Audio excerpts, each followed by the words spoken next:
In this lesson, we'll cover sheets and placeholders. So a sheet is an example of what you're looking at now on your screen. It's basically a sheet with a title block that contains views. To create a new sheet inside of Revit, let's go to the View tab on your ribbon, then to the Sheet Composition panel, and click New Sheet. Revit will then ask you to choose a title block for your sheet, and then that sheet will be sized according to the title block. If you do not have the title blocks loaded, you could click Load, browse to where your annotation is at for your title blocks, open the title block folder, and then choose the appropriate title block, such as a D size here. Clicking Open will now load that in to the available title blocks to choose from. And I can select that title block, click OK, and it now creates a new sheet. What I would want to do next is actually give this sheet a name. Right now, the sheet is unnamed. So I could call this, just for this example, Plan 2, or whatever other sheet name you want to use, structural numbers, architectural numbers, or mechanical numbers. Now you may say, okay, I know what a sheet is, but what's a placeholder? Well, we've created sheets, and if I scroll to the bottom of the project browser, you see a listing of all the sheets. Right now, these are mostly structural sheets, but they could be architectural and mechanical as well, depending upon the Revit project. So this would go into a sheet list, and this sheet list would contain every sheet that's produced inside of Revit. But let's say you're working in a collaborative environment and you have users not using Revit, but are working on various things like schematics or other parts of the building that they're doing in a 2D tool or another CAD package.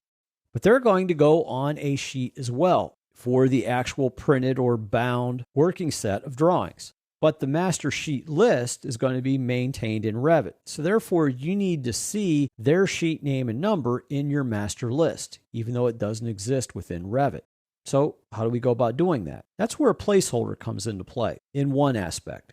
Yes, you could create a legend, and yes, you could put the sheet within a legend and just key it in as text. But let's look at placeholders and how placeholders can work in a multitude of ways. So to define a placeholder list, let's go back to the View tab. On the View tab in the Create area, in the drop-down to the right, click Sheet List. This is going to basically create a sheet list schedule. Now let's choose the columns for the sheet list. Let's just choose name and number, and we're not going to worry about the sorting, grouping, or the formatting of the text. Just click OK. So here's our current sheet list. Basically all of those sheets we just looked at and that we can see right now in the project browser in the lower left.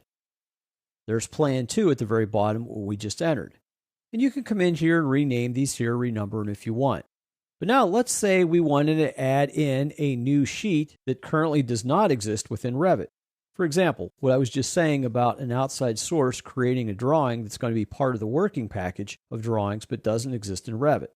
How do you go about entering in that line item or that row? Well, to do that, select a row such as the bottom row, then go to the row panel on the ribbon, click the Insert drop-down, and choose Data Row. This will produce a new row below that, and by default, it's called Unnamed. Maybe I'm going to call this Architect Plan 2, and maybe I'm going to change the number of this to A-2 as an example. Let's add another one. Go to Insert, Data Row, and let's call this one Structure. And what I'm going to do for the naming and numbering, say this is S-4.0. And you can keep adding and adding. Now, there's another thing you can do with this sheet list.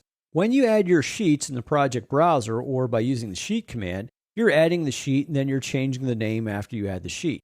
But maybe you would like to predefine all of the sheets that are going to exist within this working set of drawings, whether they're in Revit or not.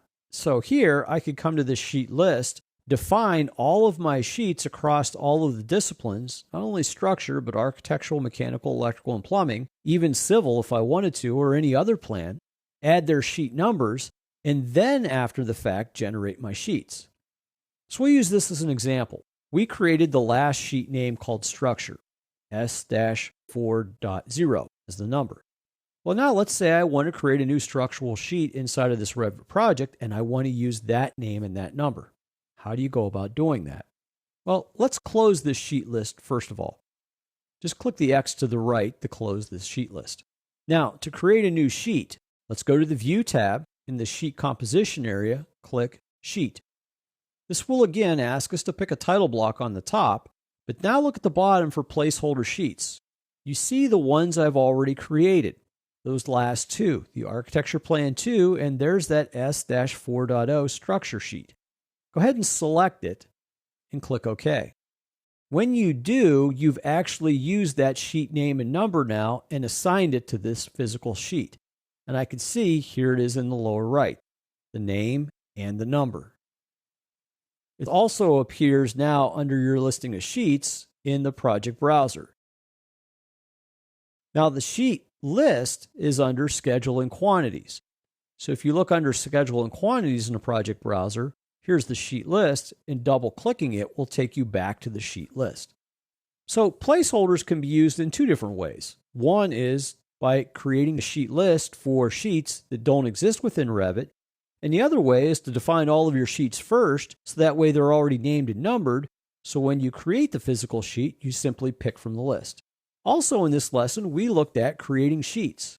By creating a sheet either from nothing being an unnamed sheet, or choosing a placeholder for a name that's already been defined.